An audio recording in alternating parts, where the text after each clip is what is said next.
রাজ্যে দ্বিতীয় দফা ভোটের আগে রক্তাক্ত বাংলা। গোঘাটে আক্রান্ত তৃণমূল সাংসদ মিতালি বাগ। সোমবার সকালে অভিষেক বন্দ্যোপাধ্যায়ের সভায় যাওয়ার পথে তার উপর হামলা চালানো হয়, ভাঙচুর করা হয় তার গাড়ি।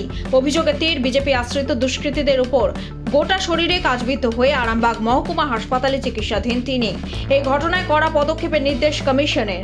আক্রান্ত সাংসদকে দেখতে হাসপাতালে যান অভিষেক বন্দ্যোপাধ্যায়।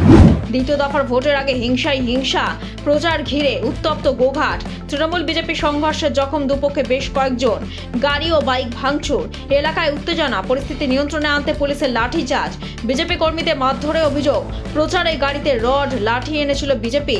পাল্টা অভিযোগ তৃণমূলের, আটক বেশ কয়েকজন। বাংলায় দ্বিতীয় তথা শেষ দফা বিধানসভা নির্বাচন 29 এপ্রিল।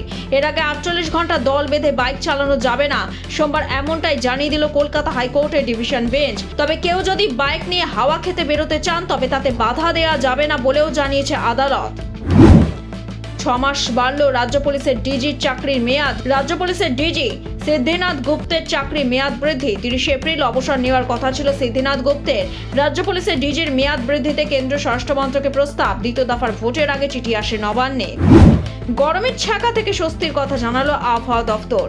কলকাতা সহ দক্ষিণবঙ্গে কালবৈশাখীর সম্ভাবনা। সকাল থেকে শহরে আকাশ মেঘলা। কলকাতা সহ দক্ষিণবঙ্গে সর্বত্র আপাতত বিক্ষিপ্তভাবে বজ্রবিদ্যুৎ সহ বৃষ্টির সম্ভাবনা রয়েছে। সেই সঙ্গে ঘন্টায় 40 থেকে 50 কিলোমিটার বেগে ঝোড়ো হাওয়া বইতে পারে। কিছু জেলায় কমলা সতর্কতা জারি করা হয়েছে। লটারি সংবাদ অফিসিয়াল আপনার পাশে।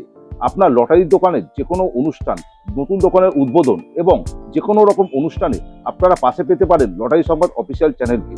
আমাদের প্রতিনিধি সমস্ত অনুষ্ঠানটি ক্যামেরাবন্দি করবে এবং তা সম্প্রচার হবে লটারি সংবাদ অফিসিয়াল চ্যানেলে। এছাড়াও সমগ্র অনুষ্ঠানটি ছবিসহ ছাপা হবে লটারি সংবাদ পত্রিকায়। নিচে দেওয়া নাম্বারে অবশ্যই যোগাযোগ করুন।